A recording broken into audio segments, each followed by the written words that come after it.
Hello everyone, welcome to my channel. Chào mừng quý vị và các bạn đã đến với kênh của Tiến Vlog. Một ngày mới lại bắt đầu. Tiến Vlog kính chúc mọi người luôn có thật nhiều sức khỏe và thành công trong cuộc sống. Ngày hôm nay tiếp tục với chủ đề kiếm tiền ở trên YouTube thì Tiến Vlog sẽ chia sẻ đến với mọi người một chủ đề nhỏ trong chuỗi hành trình đi kiếm tiền ở trên YouTube của mình. Đó chính là những khó khăn mà chúng ta thường gặp phải trong quá trình làm YouTube, và cũng như là chia sẻ đến các bạn một chút thành quả nho nhỏ trong quá trình làm YouTube của mình.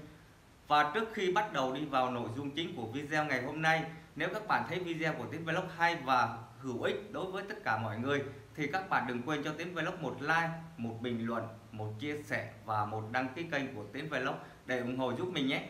Cảm ơn mọi người rất là nhiều. Và để không phí phạm thời gian của tất cả mọi người, bây giờ chúng ta cùng đi vào nội dung chính của video ngày hôm nay. Let's go!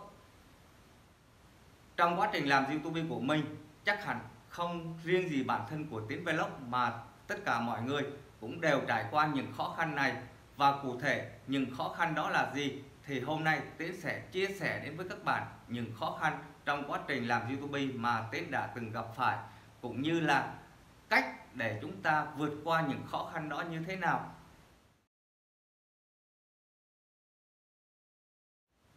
Đầu tiên đó chính là khi các bạn mới bắt đầu làm YouTube, các bạn không biết bắt đầu từ đâu cả.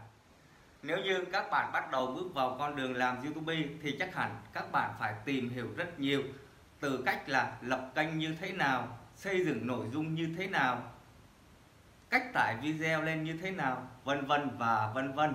Rất là nhiều vấn đề mà chúng ta cần phải tìm hiểu và học hỏi ngay từ lúc đầu tiên để chúng ta có thể xây dựng và phát triển kênh YouTube của mình. Tiến cũng đã từng như vậy.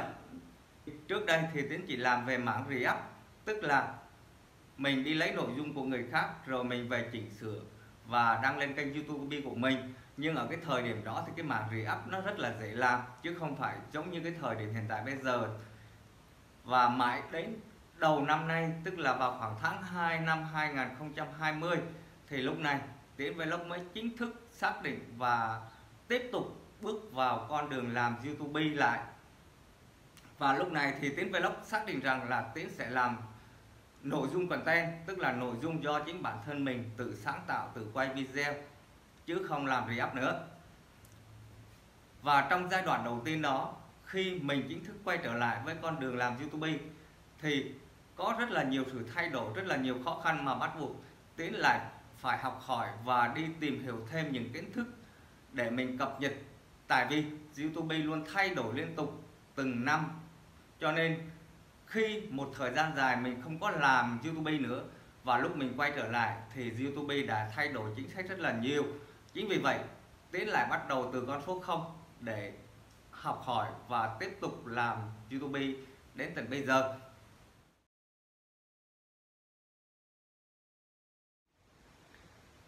Khó khăn thứ hai mà chúng ta thường gặp phải đó chính là hết ý tưởng để chúng ta làm video.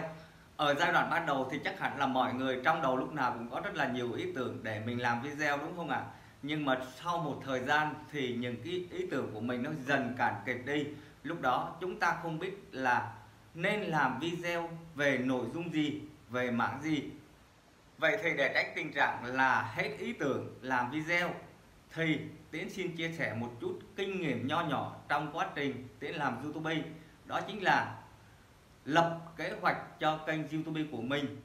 Trên tay của Tiến Vlog đang cầm chính là bảng kế hoạch làm video trong một tháng của Tiến Vlog mà Tiến Vlog đã lên và lập ra kế hoạch như thế này. Vậy thì trong một tháng hay là trong một tuần, các bạn hãy cho mình một cái kế hoạch cụ thể rõ ràng.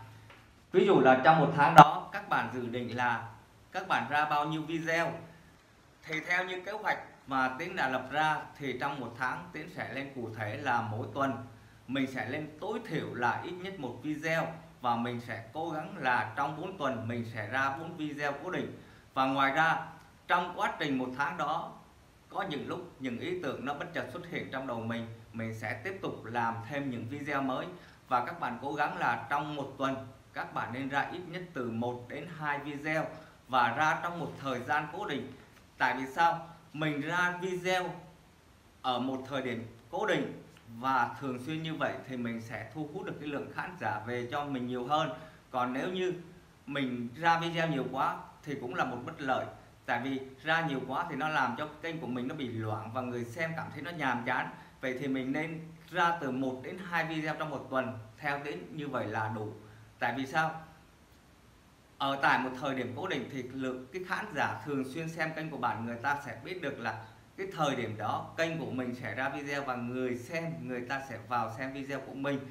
Còn nếu như không có thời điểm cụ thể thì nhiều lúc cái khán giả mà thường xuyên xem kênh của mình đấy, người ta không biết được cái thời gian cụ thể mà các bạn ra video là lúc nào, cho nên là nhiều lúc người ta không có thể xem được những cái video mới nhất mà bạn vừa ra trên kênh YouTube của mình.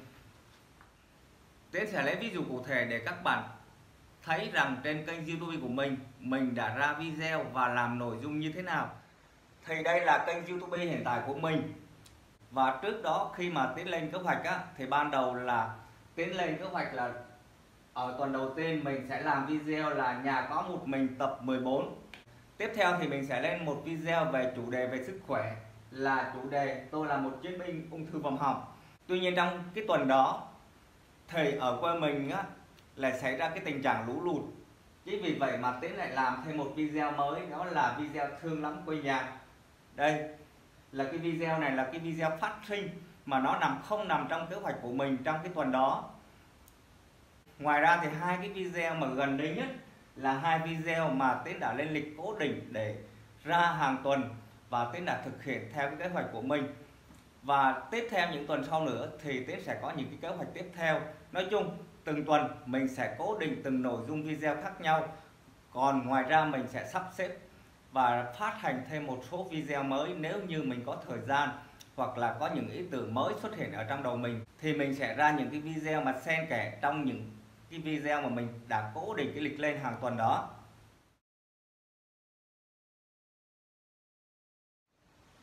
Và khó khăn thứ ba mà chúng ta thường gặp phải đó chính là chúng ta phải bỏ ra rất là nhiều thời gian, công sức để đầu tư vào kênh YouTube của mình, nhưng thành quả thì các bạn thu lại được không đáng là bao nhiêu. Thì nếu như các bạn đã làm YouTube một thời gian dài, các bạn sẽ biết được rằng ở giai đoạn ban đầu YouTube có quy định rõ ràng là kênh của các bạn phải đạt được 1.000 lượt đăng ký và 4.000 giờ xem thì lúc đó kênh YouTube của các bạn mới được bật kiếm tiền. Và ở trong giai đoạn này hầu như chúng ta gặp rất nhiều khó khăn. Lúc nào chúng ta cũng phải suy nghĩ làm như thế nào để đạt được cái mốc ban đầu để kênh của mình được bật kiếm tiền. Và cái giai đoạn này cực kỳ khó khăn đối với những bạn mới bắt đầu làm YouTube. Thì nếu các bạn là người thường xuyên theo dõi kênh của Tiến Vlog thì các bạn sẽ biết được ở trên kênh YouTube của mình có hướng dẫn một số video cách để đạt được 4.000 giờ xem và 1.000 lượt sub một cách nhanh nhất. Thì các bạn có thể vào kênh của mình để xem những video đó. Link Tiến sẽ để ở dưới phần mô tả, các bạn có thể vào đó để xem nhé. Thì sau khi mà đạt được cái mốc đó rồi thì kênh của chúng ta sẽ được YouTube xét duyệt và chính thức được bật kiếm tiền. Và sau khi được bật kiếm tiền thì các bạn lại cố gắng để đạt được thêm một mục tiêu kế tiếp, đó chính là đạt được 10 đô đầu tiên để các bạn có thể xác nhận tài khoản Google AdSense của mình để mình có thể nhận tiền về. Thì ở trong cái giai đoạn này nếu như các bạn không chịu khó, không kiên trì thì chắc hẳn sẽ có rất nhiều bạn bỏ cuộc ở ngay giai đoạn này. Tại vì giai đoạn này mới chỉ là giai đoạn cơ sở, giai đoạn tiền đề thôi. Nếu như các bạn không đủ cái sự kiên trì á, thì các bạn sẽ không tiếp tục làm với YouTube được. Như kênh của Tiến Vlog, Tiến cũng phải mất tới 4 tháng thì lúc đó kênh của Tiến mới đạt được 4.000 giờ xem. Còn 1.000 lượt sub thì rất là dễ, Tiến đạt được từ rất là sớm. Nhưng mà để đạt được 4.000 giờ xem thì là cả một quá trình, Tiến phải cố gắng rất là nhiều mới đạt được đấy mọi người ạ. Còn vấn đề xác nhận pin thì do là Tiến đã có tài khoản Google AdSense từ trước, thành ra là khi mà Tiến bật được kiếm tiền thì tiền nó tự động nó về tài khoản Google AdSense của mình luôn, chứ mình không cần phải xác nhận pin nữa. Và sau khi mà kênh YouTube của chúng ta được bật kiếm tiền rồi thì lúc này chúng ta lại quan tâm một vấn đề, đó chính là mỗi video các bạn đăng lên sẽ kiếm được bao nhiêu tiền. Và nhiều lúc các bạn thấy cái số tiền mình kiếm được ở trên video đó rất là ít, thì các bạn lại cảm thấy nản lòng, bởi vì nhiều lúc cái công sức mình bỏ ra, mình đầu tư cho video đó rất là nhiều, nhưng thành quả các bạn thu lại được không đáng là bao nhiêu.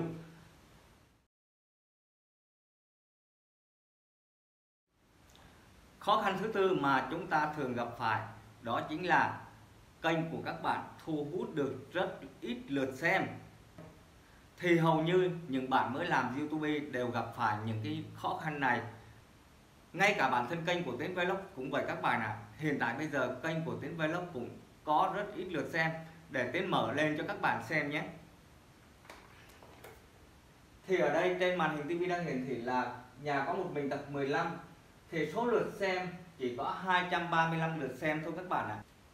Hay như là video kiếm tiền ở trên YouTube tập 7, thì hiện tại bây giờ là có 466 lượt xem này các bạn. Và video Tôi Là Một Chiến Binh Ung Thư Vòm Họng, thì video này đang có là 675 lượt xem. Thì các bạn cũng có thể thấy được rằng là cái lượt xem ở trên kênh YouTube của Tiến không có cao lắm. Nếu mà nói đúng ra là rất là thấp. Có hai cái video ở gần đây mà có lượt xem nói chung là cao hơn so với các video gần đây của Tiến Vlog. Đó chính là video Nhà Có Một Mình tập 13 và Kiếm Tiền ở trên YouTube tập 6. Thì hai video này hiện tại là đang có trên 1000 lượt xem nha các bạn. Và lý do vì sao hai video này lại có lượt view cao hơn hẳn so với những cái video còn lại, trong khi cái nội dung mình đang chia sẻ vẫn là kiếm tiền ở trên YouTube và chủ đề về ẩm thực, nhưng tại sao hai video này lại có lượt view cao hơn hẳn so với những video ở trên kênh của Tiến Vlog? Thì lý do Tiến sẽ bật mí cho các bạn trong một thời gian gần đây.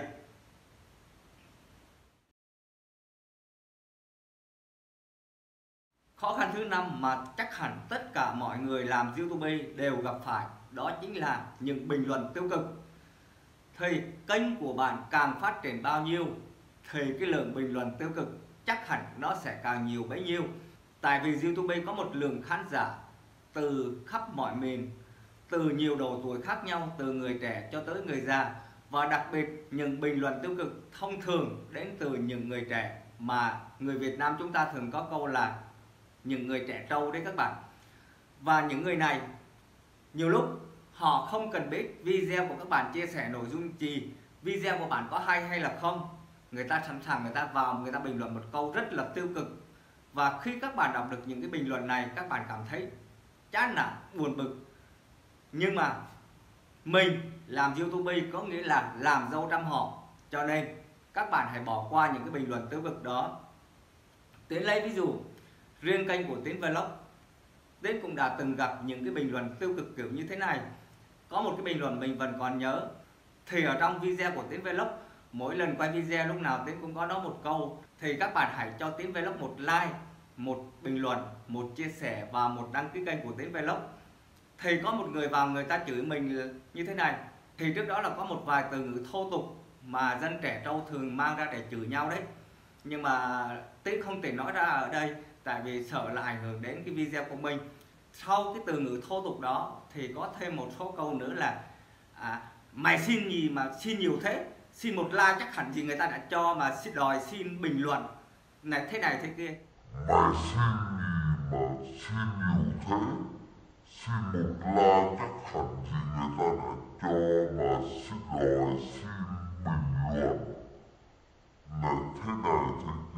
Đấy, thì đó là một trong những cái bình luận tiêu cực mà Tiến Vlog đã từng gặp phải đấy mọi người. Nhưng mà mình đừng có quan trọng cái vấn đề đó. Khi xem video thì chắc hẳn sẽ có người khen kẻ chê, có người này, có người nọ. Nhưng những bình luận như vậy các bạn hãy xóa đi. Theo Tiến là như vậy, mình sẽ xóa những cái bình luận đó đi. Nếu như cái người đó tiếp tục vào kênh của các bạn và lại bình luận những cái bình luận tiêu cực nữa thì mình chặn luôn các bạn ạ. Tại vì những cái bình luận tiêu cực như vậy nó không giúp ích gì cho chúng ta cả, mà ngược lại nó làm cho cái tâm trạng của chúng ta, cái tâm lý của chúng ta nó là bị giảm theo, và nó ảnh hưởng tiêu cực đến cái suy nghĩ của mình. Còn mà những cái bình luận mang tính góp ý xây dựng, ví dụ như người ta nói video của bạn làm chưa được hay lắm, bạn cần phải chỉnh sửa như thế này như thế kia. Đó là những cái bình luận người ta chê nhưng có tính góp ý và xây dựng, và mình rất tôn trọng những cái bình luận đó. Tại vì đó chính là những người mà thực tế họ đã xem video của mình, họ phân tích và chỉ ra cho mình được những cái điểm yếu, những cái điểm mạnh ở trong video đó, để mình có thể là khắc phục những cái điểm mình còn yếu và tiếp tục phát huy những thế mạnh của mình. Đấy là những bình luận hoàn toàn mang tính chất xây dựng, và mình rất trân trọng và cảm ơn những cái bình luận như vậy, để cho video của mình ngày càng được hoàn thiện hơn. Đó là những khó khăn mà chúng ta thường gặp phải trong quá trình làm YouTube của mình. Nhưng đổi lại, sau những khó khăn vất vả trong quá trình làm YouTube thì chúng ta lại có được những thành quả thu về cho bản thân mình. Và những thành quả đó là gì? Tiến xin chia sẻ một vài điểm để các bạn thấy rằng cái gì nó cũng có cái giá của nó hết.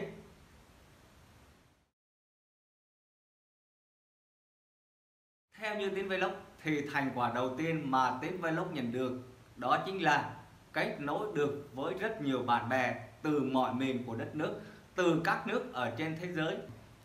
Nói chung là mình kết nối được rất là nhiều bạn bè. Có thể người ta vào xem video của mình, người ta để lại một câu bình luận nho nhỏ, nhưng đó chính là cái động lực để mình tiếp tục cố gắng và ra nhiều video nữa. Và hiện tại bây giờ thì kênh YouTube của Tiến Vlog đã có được gần 3.000 người đăng ký, đồng nghĩa với việc là Tiến đã có thêm được gần 3.000 người bạn mới nha các bạn. Và đó chính là niềm vui của những người làm YouTube có được. Và nếu như không làm YouTube mình sẽ không có được những người bạn mới này. Mỗi ngày người ta có thể xem video, người ta có thể cho mình những câu hỏi thăm, những lời chào, những lời chúc sức khỏe. Đó chính là cái động lực để chúng ta tiếp tục cố gắng phát huy và phát triển cái kênh YouTube của mình.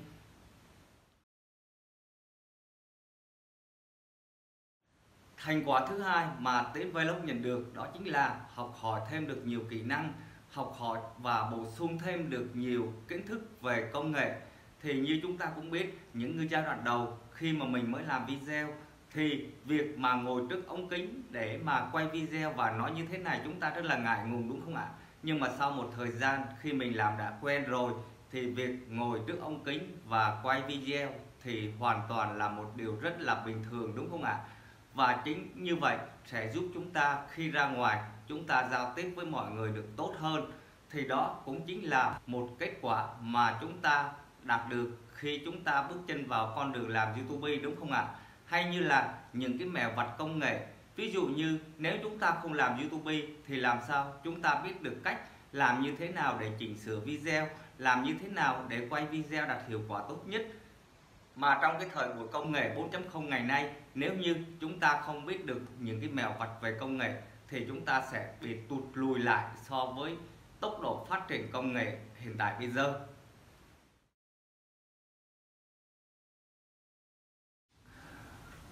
Và cái thành quả thứ ba mà Tiến nhận được trong quá trình làm YouTube của mình đó chính là Tiến có thể kiếm thêm được thu nhập và cải thiện cuộc sống của mình. Mặc dù ở giai đoạn ban đầu có thể mình kiếm tiền không được nhiều lắm, nhưng cứ mỗi ngày mình kiếm được một chút đấy, mình cứ dồn lại như vậy và mình cũng sẽ kiếm được một số tiền nho nhỏ. Thì trước đây Tiến Vlog đã làm một video để chia sẻ đến với các bạn cái thành quả mà Tiến Vlog đã đạt được trong quá trình làm YouTube của mình. Đó chính là video kiếm tiền ở trên YouTube tập 6, người nhà quê đi nhận tiền YouTube. Thì các bạn nếu như chưa xem video này, các bạn có thể vào video kiếm tiền trên YouTube tập 6 để xem nội dung mà video Tiến chia sẻ. Đó chính là quá trình mà Tiến Vlog đi nhận tiền từ YouTube nha mọi người.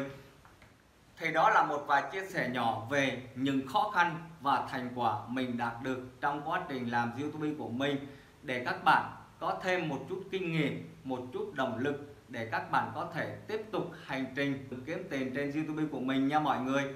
Và nếu các bạn đang theo dõi video này, các bạn thấy video của Tiến Vlog hay và thú vị thì các bạn đừng quên cho Tiến Vlog một like, một bình luận, một chia sẻ và một đăng ký kênh của Tiến Vlog để ủng hộ giúp mình nhé. Cảm ơn mọi người rất là nhiều. Cuối cùng Tiến Vlog xin được chúc tất cả mọi người có một ngày tràn đầy sức khỏe và làm việc đạt hiệu quả cao. Đặc biệt là những bạn làm YouTube, các bạn ngày càng thành công hơn nữa. kiếm được thật nhiều tiền hơn nữa. Và video ngày hôm nay của Tiến Vlog cũng xin phép được tạm dừng tại đây. Hẹn gặp lại mọi người ở những video tiếp theo. Xin chào và hẹn gặp lại.